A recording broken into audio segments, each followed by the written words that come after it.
Bonjour, je suis heureuse de vous retrouver. Aujourd'hui, je vais vous parler des nigelles de Damas. Mais avant de continuer, si ce n'est pas encore fait, pour ne pas louper ma prochaine vidéo, abonnez-vous, en actionnant la petite cloche juste en dessous. Et un petit pouce bleu pour m'encourager. Merci. La nigelle de Damas est une plante herbacée répandue dans tout le bassin méditerranéen. Elle appartient au genre Nigella, qui comprend une quinzaine d'espèces de plantes annuelles originaires d'Europe méridionale et du Proche-Orient. Le nom générique vient du mot latin niger, qui signifie « noir », en référence à leurs graines de couleur noire. Les fleurs bleues, rarement blanchâtres, à 5 pétales très ouverts, mesurent 3 cm de diamètre et sont entourées de feuilles segmentées en versicille. Les feuilles sont divisées en fins segments linéaires. Les fruits sont des capsules globuleuses à 5 follicules soudés, renfermant de nombreuses petites graines noires. Nigelle de Damas. Nigella damascena. À l'état sauvage, cette plante se rencontre dans les champs, les terrains incultes et rocailleux et sur le bord des routes et des chemins. Utilisation. Médicinale. Les graines facilitent la digestion. Culinaire. Les graines aromatiques peuvent être employées pour saupoudrer des pains et des pâtisseries. Grillées à sec avant emploi, elles dégagent un arôme plus puissant. Domestique. Les graines sont réputées éloigner les mites. Décoratif. La nigelle de Damas et ses diverses variétés aux fleurs de différentes couleurs permettent de composer de très jolis massifs fleuris avec d'autres plantes annuelles. Elles peuvent aussi être employées en fleurs coupées pour réaliser de magnifiques bouquets frais ou secs.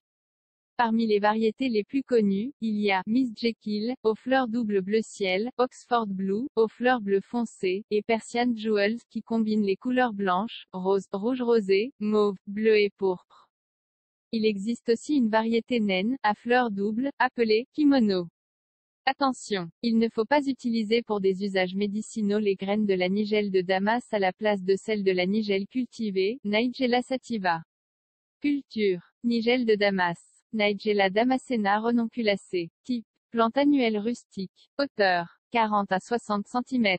Situation. Ensoleillé. Sol. Fertile et bien drainé. Reproduction. Semée au printemps en place, puis éclaircissée à 20 cm de distance. Récolte. Les graines se récoltent à maturité. Graines aromatiques. Les graines de la nigelle de Damas sont utilisées depuis l'Antiquité comme condiment. Lorsqu'on les froisse entre les doigts, elles dégagent une curieuse odeur qui rappelle l'arôme synthétique de fraises. Elles possèdent un goût de noisette légèrement acré piquant. Elles sont le plus souvent utilisées pour parfumer des gâteaux et des pains. Feuilles et fleurs décoratives. La nigelle de Damas est une jolie plante annuelle, érigée et rameuse, cultivée dans les jardins non seulement pour ses graines aromatiques, mais aussi comme plante ornementale. Elle montre un feuillage finement découpé en segments linéaires avec des feuilles supérieures disposées en verticille juste sous les fleurs. Au printemps et en début d'été, de belles fleurs, aux pétales bleu pâle à bleu foncé, surgissent au milieu du feuillage plume vert vif. Il en existe différentes variétés aux fleurs blanches, bleu ciel, bleu foncé, rose et rouge.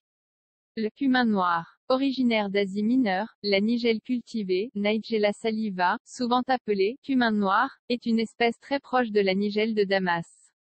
Ces graines sont employées depuis l'Antiquité à des fins thérapeutiques pour combattre les douleurs gastriques, les coliques, les ballonnements, les flatulences et les vers intestinaux. En Inde, elles sont aussi employées pour stimuler la lactation et la menstruation.